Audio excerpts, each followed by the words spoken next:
প্রতি নিঃশ্বাসে তুমি যদি হও তোমার নিজের ইচ্ছেগুলোর কেন্দ্রবিন্দু, তবে তুমি হারাবে তোমার প্রিয়র অনুগ্রহ।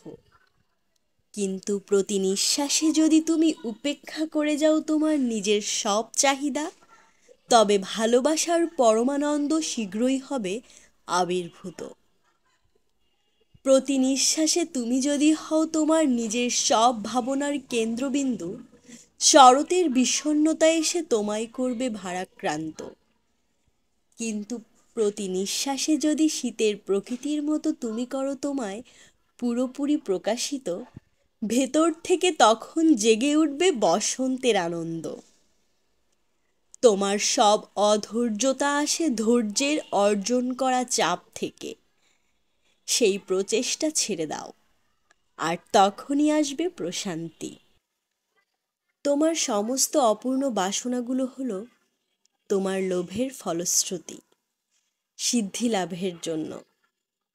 ওগুলোকে দূরে ঠেলে দাও, আর তখনই সেগুলো ফিরে আসবে উপহার হিসেবে। প্রেমের যন্ত্রণা নিয়ে প্রেমে পড়ো, উচ্ছ্বাসে নয়। আর তখনই তোমার প্রিয় হবে তোমার প্রেমে আসক্ত।